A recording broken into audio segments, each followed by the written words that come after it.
7:52, uno de los temas políticos sensibles de este momento es la escalada de declaraciones, de fallos, etcétera, que se está produciendo ante la Corte Suprema de Justicia y el gobierno. Los últimos episodios que registran esto, bueno, son la decisión de la Corte de admitir el per saltum en el caso de los 3 jueces que generaron toda una polémica en las últimas semanas sobre si estaban bien trasladados por Macri o bien o mal trasladados por Macri o bien o mal trasladados por el Senado de la Nación. También un fallo que confirma la sentencia, las condenas en la tragedia de Once, y todo esto ha generado una serie de réplicas, debates, etcétera. El presidente cuestionando a Carlos Rosenkrantz, el presidente de la Corte, porque no se conduce como corresponde, tanto en el caso del per saltum como en el caso de la ley Micaela. Pedidos de juicio político por parte de diputados oficialistas a la Corte Suprema de Justicia, particularmente a Carlos Rosenkrantz, tapas de diarios, notas, etcétera, en general de periodistas y medios cercanos al oficialismo, fuertes contra la Corte Suprema. Ayer había una de Berbisky diciendo que 4 de los 5 integrantes de la Corte no tienen los papeles en regla. Leopoldo Moró, ustedes saben, es un diputado muy importante de la bancada oficialista y está en línea con nosotros. Leopoldo, buen día. Ernesto Tenemos te saluda. ¿Cómo te va? ¿Qué tal, Ernesto? Bien, buen día, ¿cómo andas? Bien, te quería preguntar, ¿cuál es tu enfoque de este conflicto? Sí, mi enfoque de este conflicto es que cuando se sale de los cauces normales del desenvolvimiento institucional, se llega a situaciones de esta naturaleza. Es decir, nadie se explica por qué la Corte, a instancias de Rosenkrantz, irrumpió en un proceso que venía desarrollándose a través de cauces constitucionales y absolutamente normales, que arrancó en el Consejo de la Magistratura, que es donde corresponde, porque es el que en definitiva tiene, por la reforma constitucional del 94, la facultad de administración del Poder Judicial. Así se produce una votación donde la que define la necesidad de revisar estas situaciones irregulares que se habían producido con los traslados de jueces en la época de Macri es Graciela Camaño, que es insospechada de kirchnerismo genético, todo lo contrario, ha tenido una actitud siempre, y la sigue teniendo hasta el día de hoy, de fuerte confrontación con el kirchnerismo. Una vez que se define allí como corresponde, el Consejo de la Magistratura le envía al Senado, que es donde se resuelve acerca de la titularidad de los juzgados, o sea, es el Senado a través de la Comisión de Acuerdo la que tiene la facultad de designar, remover jueces que juzguen esa situación. La Comisión de Acuerdo lleva adelante esta iniciativa y 3 jueces sediciosos no se presentan, desconociendo las facultades del Senado, lo que es gravísimo, porque las facultades del Senado nunca han sido cuestionadas en materia vinculada a la estabilidad de los jueces en relación a su designación, etcétera, etcétera. Dice y llanamente, no se presentan, le dan la espalda al Senado. Otros 7 jueces sí lo hacen, brindan sus explicaciones, se someten, como es de rigor, al interrogatorio de la Comisión de Acuerdos. En el mismo interín, los jueces cuestionados, estos jueces sediciosos, van a la justicia. La justicia en primera instancia no les hace lugar a un pedido, a una cautelar, pasa a una segunda instancia, y en el medio de este discurrir normal, de repente irrumpe la Corte y le quita a los jueces naturales, esto es paradójico, le quita a los jueces naturales, que son los de la Cámara Contenciosa Administrativa, que estaba a punto de resolver, la decisión de resolver, y adopta la decisión de asumir ellos en una actitud endogámica, porque significa preocuparse por lo que no deben preocuparse, que es por sí mismos, la decisión de tomar un curso de acción en esta materia. Esto, por supuesto, produjo un desbarajuste institucional fenomenal, porque el per saltum, como vos sabés, es un recurso extraordinario que además ha sido aplicado creo que 2 veces, una vez en el caso de Aerolíneas. Sí, muy excepcional, muy excepcional. Muy excepcional, que requiere de requisitos que tienen que ver con la emergencia, con la gravedad institucional, cosa que no se daba en ninguno de los dos escenarios, porque los jueces estaban absolutamente protegidos por las decisiones que ellos mismos habían reclamado en la justicia, a la espera de una sentencia judicial, que hubiera llevado igual el caso a la Corte, pero por las vías normales, que sigue cualquier ciudadano, porque hay que decirlo además con toda claridad. Hay miles y miles de ciudadanos que están esperando que la Corte tome decisiones con recursos en queja o con recursos extraordinarios que nunca resuelve. Hace 2 meses se conoció un caso patético, horrible, una mujer que estuvo condenada a 14 años por un homicidio, presa 14 años por un homicidio en Misiones, había llegado con un recurso extraordinario a la Corte tardó años en atenderlo, años, se atendió, se resolvió que estaba mal procesada, que no había sido partícipe del homicidio, se la dejó en libertad y se suicidó una semana después. Bueno, así hay infinidad de casos que están en la Corte. Por supuesto no tienen el privilegio de llamarse ahora, ¿por qué crees, Bruglia o Castelli? Leopoldo, ¿por qué crees que la Corte toma el caso? ¿Por qué se hacen, porque es los 5 juntos y finalmente los que, más allá de los argumentos, los que admiten el per saltum son todos los miembros de la Corte? Porque es una manera de volver a recuperar un poder que no les corresponde y que excede el que les otorga la Constitución. La Corte, a ver, lamentablemente tiene la propensión a creer que es un tribunal constitucional, que no lo es, y a creer que además puede jugar un papel determinante en las relaciones de poder en Argentina. Y se ve alentada por algunos que en estos tiempos piensan que la Corte debería reemplazar o desplazar a los poderes que han sido electos por la sociedad, porque no se resignan a haber perdido la elección, los que no se resignan a que no haya, digamos, endeudamiento externo para financiar fuga de capitales, o que no haya tarifazos nominados en dólares, o que se molestan porque pueden tener que pagar una milésima parte de sus bienes patrimoniales en un aporte solidario. Piensan que la manera de eludir ese impacto del resultado electoral es sustituyendo al Poder Ejecutivo y al Legislativo por la Corte. Por eso judicializan todo. Vos haces una sesión en diputados, la judicializan. Haces una en el Senado, la judicializan. Anunciás que vas a hacer un impuesto a los ricos, antes de que se vote el impuesto te dicen que lo van a judicializar. Los jueces estos desconocen los poderes institucionales, no van al Senado, se transforman en jueces sediciosos y judicializan. Todo lo judicializan. ¿Por qué? Porque le quieren dar ese lugar a la Corte. Y la Corte se deja tentar, porque eso le significa acumulación de poder.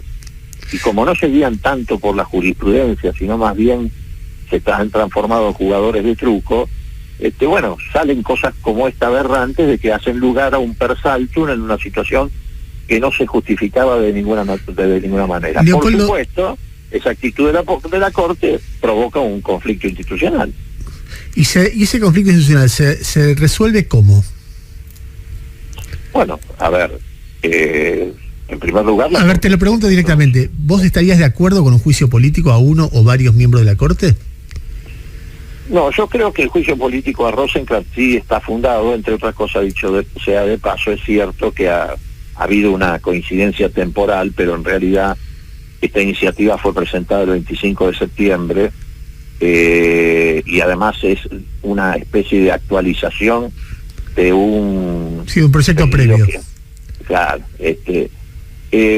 pero a mí me parece que sí, que en el caso de Rosenkrantz hay más que razones para esto, entre otras, bueno, el hecho de que está sentado sobre el caso Blaquier, hace un año que lo tiene en su vocalía y no lo despacha, y todos saben que, bueno, sus familiares más íntimos forman parte de la Fundación Blaquier, se tendría que haber excusado, no lo hizo, y además de no hacerlo lo tiene frenado y lo tiene descongelado en su vocalía. Digo, yo siempre he tenido respecto a los miembros de la Corte que aceptaban la idea de ingresar por decreto una muy mala opinión. Me refiero tanto a Rosenkrantz como a Rosati. Me parece que quienes admitían esa posibilidad no tenían la jerarquía de juristas suficiente ni un criterio de independencia adecuado como para ser miembro de la Corte. Así que tengo con ellos un prejuicio, por decirlo de alguna manera, desde hace mucho tiempo, desde el momento que aceptaron ser miembro de la Corte por decreto, cosa que después se normalizó, pero ellos habían aceptado entrar ahora, a la Corte. no, más allá de que no entro a discutir sobre si es justo o no, porque realmente tengo versiones encontradas de cada uno de los temas que se plantean, pero no lo mete esto al gobierno en un callejón sin salida, porque para aprobar un juicio político a un miembro de la Corte necesitas 2/3 de diputados primero, 2/3 de senadores después, un debate tremendo en el medio, el Poder Judicial abroquelándose por razones de autodefensa, sea justo o no esto, toda una discusión que en este momento del país es muy difícil de dar, porque vos tenés un drama económico y un drama sanitario. Entrar por esa vía, ¿es inteligente políticamente? Mira, todas las discusiones que tengan que ver con el funcionamiento de las instituciones hay que darlas, haya o no un escenario de dificultad económica, porque además muchas veces estas dificultades también tienen que ver con un funcionamiento inadecuado de las instituciones.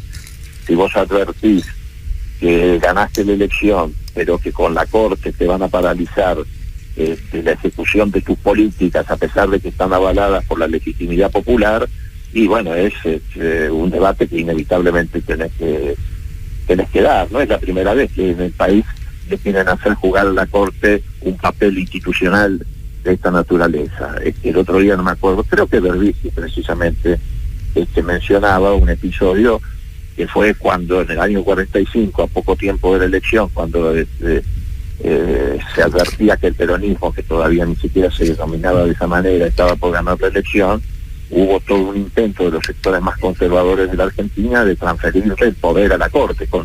La consigna era esa, el poder a la Corte. Y la Corte también jugó un papel... uno puede encontrar mil cosas de la Corte. En la época del menemismo, en la década del 30, con válido el golpe de Uriburu. Hay un montón de cosas que la Corte no tiene por qué ser la verdad absoluta como nadie, qué sé yo, como ninguno. No, pero lo que pasa es que cuando vos advertís que hay una intención de llevar eso a ese terreno y eso significa neutralizar las facultades que te ha dado el resultado de una elección, la legitimidad que te ha otorgado y la obligación que tenés de cumplir con tu contrato electoral en el sentido de llevar adelante el programa de gobierno que le prometiste a la sociedad, bueno, estás en un problema muy serio y no podés mirar para otro lado. Ahora, esto no se resuelve con el juicio político a uno, porque te quedan 4 en todo caso. No, a ver, yo creo que el juicio político lo que plantea es un escenario de discusión. Me parece, de todas maneras, te reitero, es una opinión personal. Yo creo que esta es una Corte, como te diría, agotada. Por eso te decía que se juega el truco en la Corte más que apoyarse en decisiones jurisprudenciales. Es una Corte que me parece que está institucionalmente muy degradada y jurídicamente no tiene el nivel de otros tiempos. A ver, yo tenía diferencias ideológicas enormes con Fayt, que era antiperonista, bueno, en fin, pero la verdad es que jurídicamente era un tipo impecable. Ni hablar de Carmen Argibay, ni hablar de Zaffaroni, ni hablar del primer presidente de la Corte, de Alfonsín Severo Caballero. Yo veo que esta Corte está muy por detrás de esos niveles que se alcanzaron en algún momento del proceso democrático. Digo, yo lo que veo es una Corte con 2 señores que ingresaron habiendo admitido poder hacerlo por decreto, cosa insólita. Elena de Hayton, que tiene vencida ya su mandato, y a diferencia de lo que hizo Zaffaroni, que a los 75 años, como indica la Constitución, renunció y se fue, en este caso logró un fallo en su propio favor para prolongarse allí. Lorenzetti, que bueno, que ha tenido, digamos, actitudes disruptivas permanentemente, que en alguna etapa se sacaba fotos con Moro y Bonadío, que en otra etapa en fin, favorecía la teoría Irursum, y Maqueda, que yo le tengo un gran respeto personal, lo conozco, ha sido compañero de bancada nuestra hace muchos años atrás, etcétera, pero que está en una especie de ámbito de confort. Entonces yo veo que es una corte que realmente no tiene jerarquía institucional ni jurídica. Jairo Stracha te quiere hacer una pregunta, Leopoldo. Moró, no? ¿Qué tal? Buen día. Del vínculo de la esposa de Rosenkrantz como integrante del directorio de la Fundación Cimientos, ligado a los Blaquier, se sabe hace rato, y de hecho la causa la tiene la Corte Suprema desde hace más de un año y un par de meses. ¿Por qué eso motiva ahora el juicio político? No, mira, a ver, yo no soy el firmante del juicio político. En todo caso, eso hay que analizarlo con quienes lo firmaron, pero lo concreto es que se venían acumulando situaciones de distinta naturaleza que se han reactualizado en este caso a través del juicio político. No es solamente eso, es también el tema famoso del 2x1, en fin, hay una serie de cuestiones que se van sumando a esta cuestión del juicio político. Ahora, como todos sabemos, el juicio político es eso, es decir, es una definición de tipo político institucional. Lo que yo no entiendo es por qué, o mejor dicho, sí lo entiendo, tampoco me voy a hacer boludo, por decirlo claramente, por qué le dan a este juicio político esa significación, y cuando Carrió le hizo juicio político y hostigamiento permanente a Lorenzetti, los mismos medios que hoy se horrorizan por el juicio político a Rosenkrantz, son los que aplaudían el juicio político contra Lorenzetti. Digo, todos sabemos que detrás de esto se mueven intereses políticos que le dan a las cosas dimensiones diferentes de acuerdo a cómo juegan el partido los actores principales de esta puja de poder, digamos, ¿no? Leopoldo, no sé si querés cerrar la nota de alguna manera. No, simplemente decir que efectivamente estamos en un momento muy complejo los argentinos, pero que eso no significa que silenciemos los debates que nos debemos dar, entre ellos el funcionamiento de las instituciones, la calidad, la transparencia de las instituciones, porque si no nos vamos a paralizar en la decisión que tenemos que tomar de mejorar nuestra democracia. Por ejemplo, en el caso que a mí me atañe, nosotros estamos llevando adelante una tarea enorme en colaboración con la interventora de la AFI para transparentar todo lo que sucedió en la Argentina en los últimos años en materia de espionaje ilegal y persecución política. Sabemos que eso trae aparejados cimbronazos, pero bueno, no podemos dejar de hacerlo, entre otras cosas porque fue lo que dijimos que íbamos a hacer en la campaña electoral, y el contrato electoral nosotros lo vamos a cumplir sí o sí. Leopoldo, muchísimas gracias. No, al contrario, que les vaya muy bien. Igualmente. Leopoldo Moró era diputado nacional por la bancada del Frente de Todos, explicando por qué él está de acuerdo con... Es un reportaje que tiene...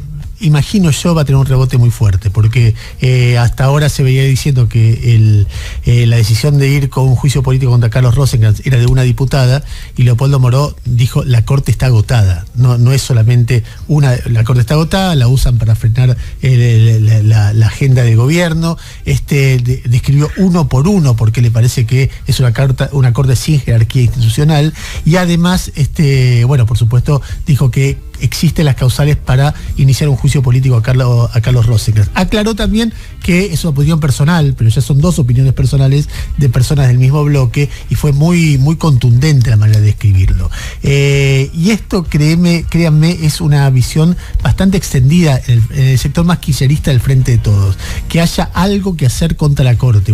El otro día, cuando escuchábamos a Mena, el secretario de Justicia, yo le preguntaba: pero si vos decís que la Corte es de las corporaciones, no la podés dejar ahí, tenés que hacer el juicio político. No nos adelantemos, dijo. No dijo no, dijo no nos adelantemos, como diciendo, sí, es uno de los instrumentos pensados.